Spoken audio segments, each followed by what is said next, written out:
Are you here to practice court? I don't understand what this has to do with anything. I'm asking the questions, and I don't care whether you think you understand it or not. You've come up here with your sovereign citizen. I'm not a sovereign citizen. I did not claim to be a sovereign citizen. I don't understand the charges. I don't stand under the charges. If that's what we're talking about, I want to just put my statement on record. What's your statement? Why is that so hard to? Because the first part of your statement, based on the very first words that came out of your mouth, which was that you're not willing to subject yourself to the jurisdiction of the court. State of Indiana versus Michael Aliggretti, 64 D01 2509 F2 10947. Defendant is pro se. State is represented by Deputy Prosecutor Hammer. We were set today for, I believe it was a FREDA hearing. It is FREDA. Mr. Aliggretti wants to represent himself. Sir, did you get a copy of our pro se representation form? Yes, I did, Your Honor. Did you have a chance to review that? Yes. Did you sign it and stuff? No, I did not. No? Do you have it with you? No, I'm not going to sign it. I'm here, if I may speak, Your Honor. I'm appearing in persona, propria persona, especially not generally. I do not submit to the jurisdiction of the court as a defendant. Okay, Mr. Aliggretti, that's all you need to say. If you're not going to submit to the jurisdiction of the court, you cannot represent yourself pro se. I'll appoint the Porter County Public Defender Service to represent you. No, I you will cannot have finish counsel. talking. I'm sorry, sir. What you're saying is that you will not subject yourself to the jurisdiction of the court. What that tells me is that you're not capable of representing yourself, because when you represent yourself in this court, you become to the same level as an attorney, okay? Because you are unwilling to subject yourself to the jurisdiction of the court, you cannot hold that status. Do you understand, sir? No, I do not. Well, that's all you need to know. I'll appoint the Porter County Public Defender Service to represent you. You're welcome to hire counsel. I will not be accepting that, Your Honor. You are accepting it, sir. You know what direct contempt of I court wanted is, to sir? put my other stuff on the record, if you don't mind. I will not allow you to put any garbage like what you're about to say on the record. Okay. You have filed documents in front of this court. You have boogered up my court docket with your pro se filings over the last couple of weeks. I've had to write orders that struck those from the record. None of that is of record because it was stricken. And I have your mail here that you apparently don't even have the correct address for the court. What's your address, sir? You know what direct contempt of court is, sir? Yes. Direct contempt of court is when you are in contempt of these proceedings. And one way that you can be in contempt of court is if you refuse to answer questions and you delay the proceedings in front of this court. Yes. And you're refusing to answer questions that are as simple as, what is your address? And we need to know the address for the official court record. You understand that, sir? Yes. What's your address? 702 Indianapolis, Indiana. What's the zip code? 46260. Just so you're clear, do you know what the penalty is I can give you for direct contempt of court? No. Up to 6 months in jail with no good time credit. You understand that? Yes, Your Honor. Okay. So you're clear, I struck your frivolous proceedings from the record a few days ago. Officer Ball, can you give him this? Sure.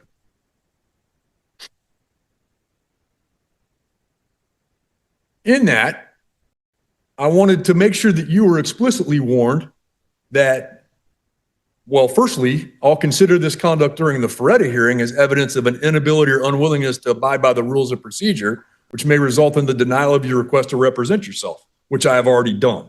Okay, so I denied your request to represent yourself. I've appointed counsel for you. I do not understand those. What'd you say? I don't understand this proceeding, and I don't understand the charges. I'll get back to that in a minute. Okay. The second thing I notified you is that I may exercise my inherent authority to impose filing restrictions on you to prohibit you from filing any future pro se documents without prior judicial screening and approval. I've taken care of that because I've appointed counsel for you. And you're not allowed to do what's called hybrid representation. You're not allowed to also file things at the same time your lawyer's filing things, because they're responsible for anything that would come to this court. Do you understand? So any motion I do that not they would understand. file. What did you not understand? The words I used or what they mean? Everything. What's your level of education, sir? I had some college. Okay, so you graduated from high school? No, I did not have a GED. You have a GED, so you graduated from high school. You have a equivalency Yes, of a high school graduation. yes. Okay. So what I said was that you're not allowed to do hybrid representation. Do you know what hybrid means? Nope. Hybrid means that there are two ways, right? Hybrid would give the understanding that you're also representing yourself pro se at the same time you have a lawyer. I do Understand not what have a that means? lawyer though, I just appointed a lawyer for you. but I don't want it. You have it because I denied your right to I can't represent afford yourself. one, and I don't want a court-appointed attorney that's represented under the Bar Association. Sir, the first words you told me was that you don't plan to submit yourself to the jurisdiction of the court. As a result, I wasn't able to finish. I I said as a defendant. well, sir, you have to submit yourself to the jurisdiction of the court. That's the kind of nonsense that I think you're involved now with some program that you probably don't want to be if you want to try to represent yourself in front of this court. But in any case, the third thing I told you is I can impose further sanctions for contempt or abusive litigation practices upon you. You understand what that means? No, I do not. I can hold you in contempt of court for delaying these proceedings, and I can sanction you for abusive litigation. All right? And the fact that you've now tried twice to file the documents that I've had to strike from the record tells me that you're willing to be an abusive litigator. Do you understand that? I do not. Okay. So I have time that I work on cases. Everything's pretty streamlined for the most part. People understand how the rules work. When they represent themselves, they make themselves apprised of all those rules, and they're held to the same standard that lawyers are held to. As a result, things run fairly smoothly, and we have some thousands of cases that we handle each year. Because people follow the rules, they abide by our processes, we're able to get our work done in a relatively streamlined fashion. What you're suggesting to me is that I shouldn't do that. What you're suggesting to me is that I should, for your specific case only, have some special rules and allow you to somehow opt out of your given name, opt out of the processes and procedure of this court, and allow you to proceed as your own sovereign or something of that nature. Is that correct? Yes, Your Honor. Correct. Right. And we can't have that. You know Your Honor, why? but if you Because just let me it finish. doesn't follow the rules of court procedure. And But I'm in therefore, equity, Your you're Honor. going to follow the rules of court procedure. And if you want to abide by those procedures, you'll be fine. If you don't abide by those procedures, you'll be in contempt. You understand? I still don't understand the proceedings and the charges of this matter. Back on November 3rd, 2025. And at that hearing, I went through all the charges with you. And I made sure at that hearing that you understood all three charges that were filed against you. And you acknowledged each and every time I went through a charge that you understood both the charge that's alleged against you and the potential penalty for that charge. You do not recall that hearing, sir? I recall the hearing, but I still don't understand the charges of the natures or the proceeding. Okay, sir. I just want to put that on the record. Well, we're going to sit here until you understand, or until you at least acknowledge you understand. And if That's you don't, fine, Your Honor. I had the day off of work. say what? I have the day off of work. I can stay. Okay. So count one says that you're charged with dealing cocaine. It alleges that on or about September 28th, 2025, here in Porter County, you did knowingly or intentionally possess with the intent to deliver or finance the delivery of cocaine or narcotic drug, and the amount was at least 10 grams, contrary to the form of statute. You understand the charges in count one? No, I do not. What do you not understand, sir? The words I used or what they mean? What is the definition of understand in the law? Sir, you have to just acknowledge whether or not you understand. I don't understand, though. Which part do you not understand? I don't understand all of it. Okay, well, let me go through it again. Count one suggests that you dealt cocaine, a level 2 felony. You understand what a date would be, September 28th of 2025? I still don't understand. Sir, do you not understand what date would be, September I 28th understand of 2025? I accept your date, but I don't understand the natures of these charges. Okay, Sir, you're about this close to being held in contempt of court. You understand that? I understand, Your Honor. And if you're held in contempt, I'm going to put you in jail, sir. And I'm going to jail you Why are until you tomorrow. forcing me to understand the charges? I'm not forcing you to, sir. Yeah, why I'm just if you're just going to give me an trying to attorney. go through the statutory and constitutional procedures required of me in this court. And that's for me to make sure you have a knowing and voluntary, well, no, not knowing and voluntary, but you have an understanding of the charges filed against you. It's part of your constitutional requirement. And if it is, I do have rights too, right? Well, I've gone through your rights with you. You understand that you have certain rights in this case? Yeah, I'm required to advise you of your various rights in this matter. Am I You have the allowed? right to hire an attorney to represent you. You understand that? And I do want an attorney. Well, you understand that you have the right to one, or you wouldn't be able to suggest that you don't want one, correct? I don't want one. So you I don't understand you want- I have the don't- right to one, correct? Correct. Okay. And you understand that if you can't afford one, the court will appoint one for you, correct? If that's what you say. Oh, no, sir. You either understand or you don't. You understand? I understand that you want to give me a court-appointed attorney. No, no, no, no. I already appointed a court-appointed attorney for you because you can't get through the Feretta hearing. You understand why you can't get through the Feretta hearing? No, I do not. What were the first words out of your mouth when you read off your card earlier? I said I'm in Propria persona, And then? especially and not generally. I do not submit to the court's jurisdiction of the court as a defendant. And that's all I need to hear, sir. That's all I need to hear. Because if you're not willing to submit yourself to the jurisdiction of the court, you cannot represent yourself in front of this proceeding. Do you understand that, sir? You know what jurisdiction is? Yes. Tell me about it. You think that you have jurisdiction over my body, and I'm a living human What does it being. mean, sir? Are you here to practice court? Are you? I don't understand what this has to do with anything. I'm asking the questions, and I don't care whether you think you understand it or not. You've come up here with your sovereign citizen I'm not a sovereign citizen. I did not claim to be a sovereign citizen. trying to bring I'm using the law in equity. confusing sort of pseudo-legal jargon into the court, arguing things that aren't even based on criminal law, I didn't even get to and finish my suggesting statement. that you're not willing to subject yourself to the jurisdiction of the court. I didn't As a even- result, you can't have a lawyer. I'm sorry, you can't represent yourself. You have to have a lawyer, somebody who understands how the court proceedings work and is an officer of the court already. You understand that? No, I do not. Which part don't you understand, sir? Everything. I can't even state my statement. I want to just put my statement on record.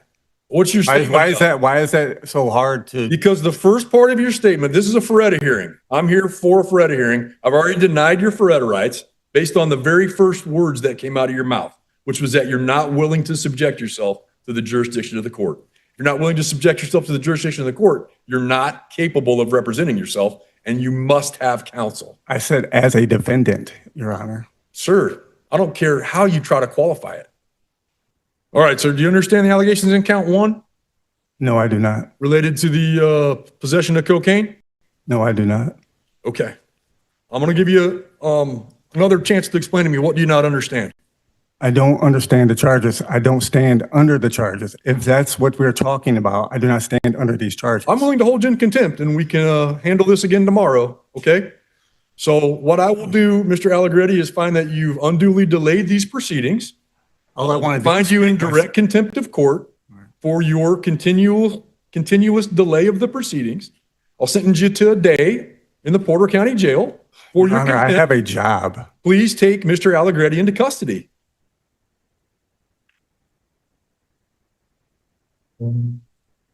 We'll try again tomorrow, sir.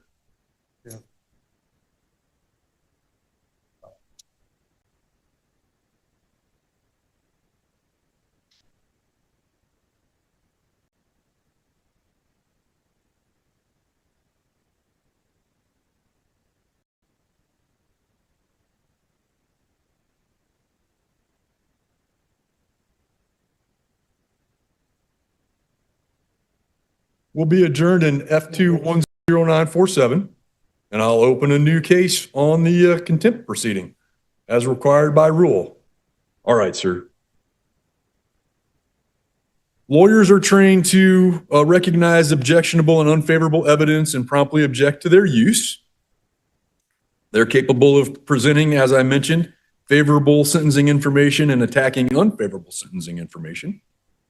In a jury trial, a lawyer will give an opening statement and make a closing argument, and they're capable of doing that very artfully. Have you ever had experience speaking in front of people? I'm doing it right now. Have you ever had experience speaking in front of a large group of people? Yes, I have. Okay, tell me about that. I can't remember. Okay, I don't know how to articulate it, is what I actually mean. well, you would articulate it by telling me what experience you have. I've been in front of people where I've spoke to a group of people before, How many people do you think were in that group? at least 25 plus. Okay, and how many, It's how a often, presentation. how often have you had the opportunity to do that? More than a handful of times. How many is more than a handful? 6? I have no idea. I cannot give you, that would be lying.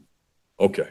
The other thing that a lawyer would do in a trial is help the court prepare jury instructions and select a jury.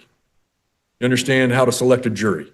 Yes, What would you do in that circumstance? I would cross-examine them. You would.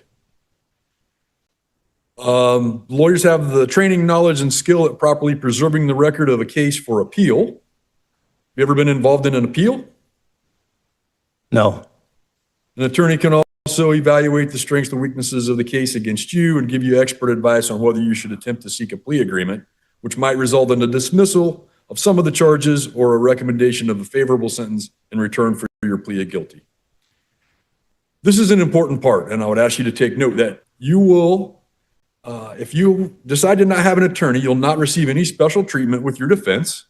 You'll have to follow all the same rules and procedures in your case as an attorney would have to. The state will have a competent attorney, and they'll have that advantage that an attorney represents for them.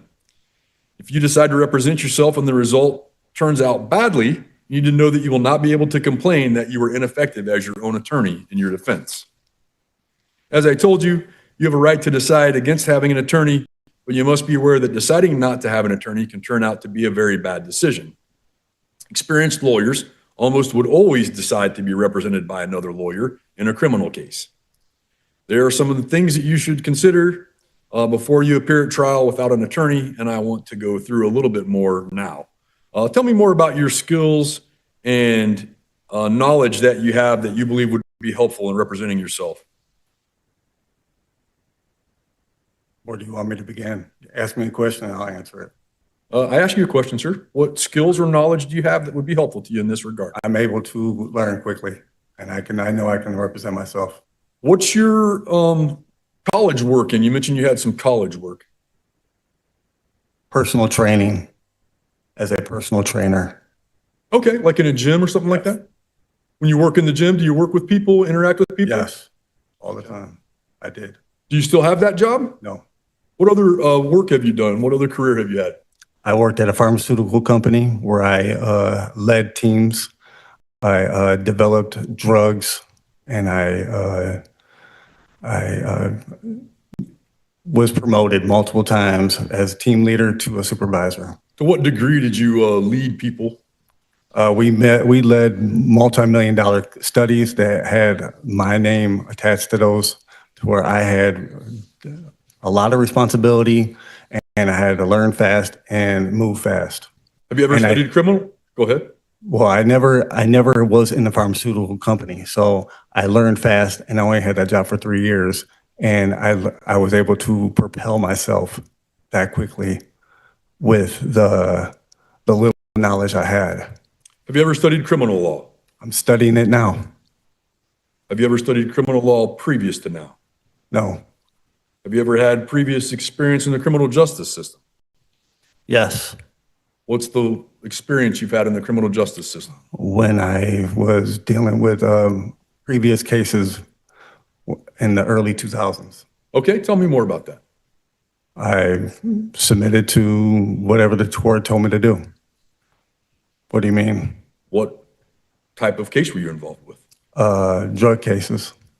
Okay, and is that a case or cases where you were charged with crimes? Yes. And are those cases where you came to court? What's that word mean? Caped, where they represented me? I said came. Oh, came, sorry. Came to court? Did you have to come to court for Yeah, those? yes, I did. And did you have an attorney? Yes, at that time. Okay. Did you go to trial? No. So what was the result of the case? I pled guilty to those charges. Okay. Is that the limit of your experience in a criminal case? Yes. All right. You believe you're able to read a lot of information and Yes. adjust a lot of information? Yes. What about your writing ability? Yes. Tell me more about your ability to write. I wrote up all those. I wrote up all those notices. You didn't read them? You wrote some documents and Yes. filed those with the court on 2 separate occasions. Yes. I struck both of those filings from the record because. Yes. But that's the degree that I'm on. Okay, so how did you compose those? I wrote them. And what did you use as reference? Equitable law. Okay, you understand this is not a court of equity? You're telling me that that all courts are not with equity? No court in Indiana is equitable? This is not an equitable proceeding here. Absolutely not. This is a proceeding at law. Okay. Well, I represent myself under equitable law. Well, we make a, I think, fine distinction in Indiana between what are equitable cases and what are cases at law. And this one most assuredly is a case at law. You're entitled to a jury trial. You understand that in an equitable case, you're not entitled to a jury trial? You understand that? Yep. You do? You're telling me now. Okay. I'm learning as I go. Okay. Anyway, so you, along that same vein, had filed some documents with the court. In those documents, you attempted to distinguish between your physical self and a capitalized corporate version of your name, not even your legal name. You understand that the court doesn't recognize that distinction? No, I do not. Okay. You understand that if you represent yourself, you'll be proceeding as the single legal entity named in the charging information, specifically Michael Corleone Aliggretti. That's not my name. You understand that the court won't entertain any arguments to the contrary. If that's what you're telling me. Okay. Is that a yes or a no? I understand that. No. What I asked was whether or not you are aware that the court will not entertain arguments to the contrary. Your name is Michael Corleone Aliggretti. That is your legal name. That's not my legal name. I changed it. Do you have documentation that you Yes, changed I your do. name? Please don't cut me Oh, off. sorry. Where did you get that documentation? In Michigan. In the state of Michigan? Yes. You have a court order that changes your legal name? Yes, I do. Where's that documentation? In my files.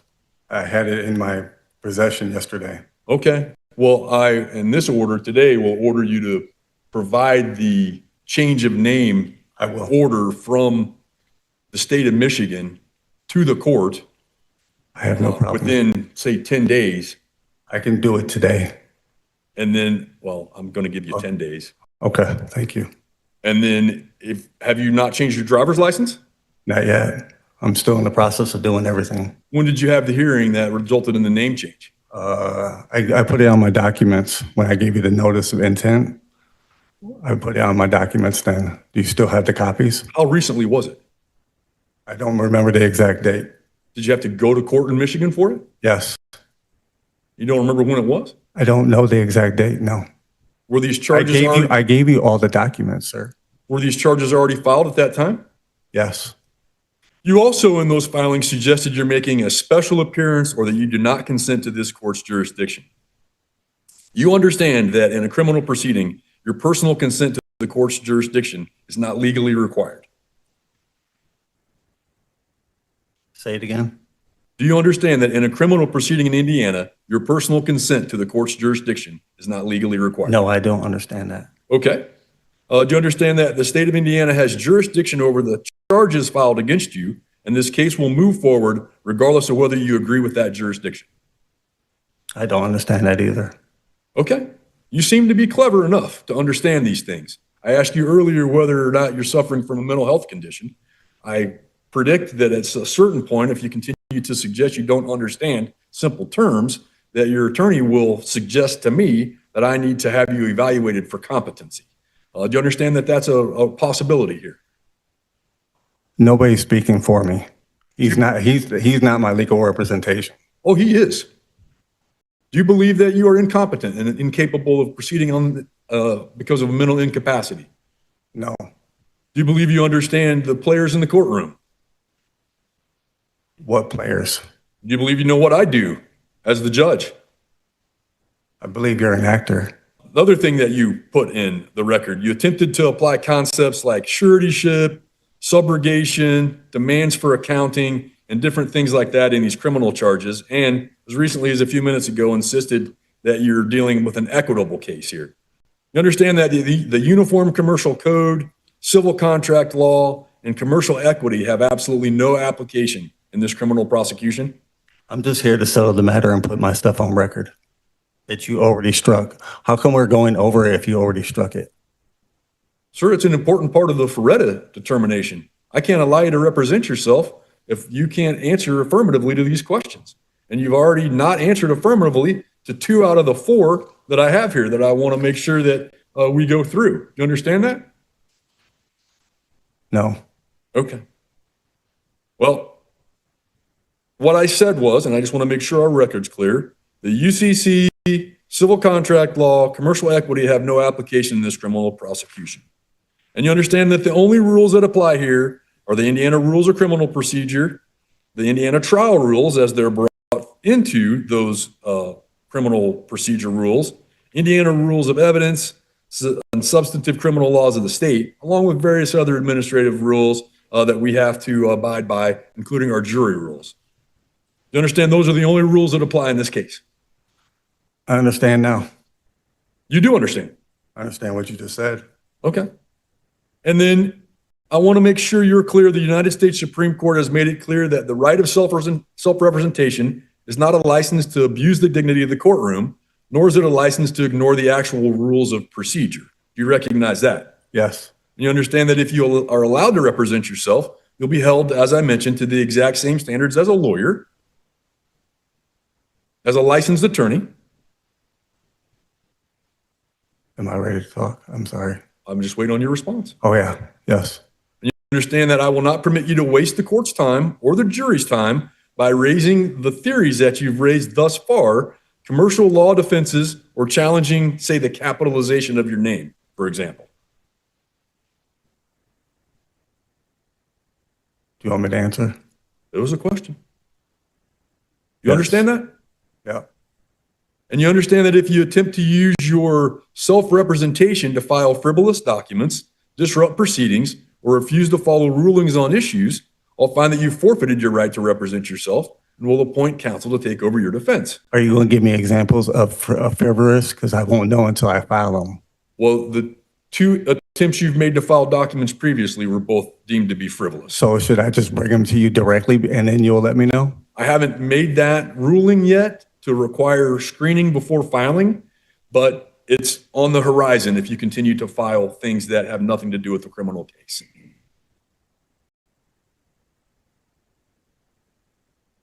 Okay.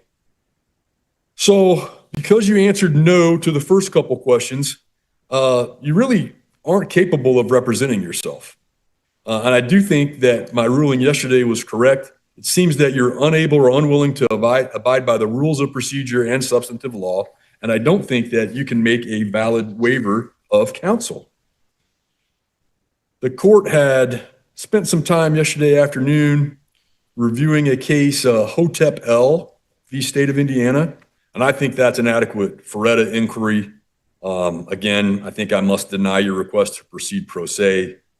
The court does not, well, I'll phrase it the opposite way. The court specifically finds the defendant's request is not a genuine attempt to present a legal defense, but a calculated strategy to obstruct and subvert these proceedings. Defendants utilizing the rhetoric of what is commonly referred to as the sovereign citizen movement, including raising nonsensical challenges to subject matter jurisdiction, attempting to apply commercial law to a criminal prosecution. The right of self-representation is not a license to abuse the dignity of the courtroom or ignore relevant rules of procedure and substantive law. Based upon the filings that were previously stricken and the statements in open court today, court finds that the defendant's unwilling to comply with the rules of procedure and intends to use self-representation solely for the deliberate disruption of the proceedings. So I will deny the request to proceed pro se. I will maintain the appointment of counsel of Mr. Patton. And I think that will do it. We need to get some hearings. We need to get a hearing on the calendar. I want to object to your ruling on the record. So noted. Did you want to add anything to your objection? I know I can represent myself.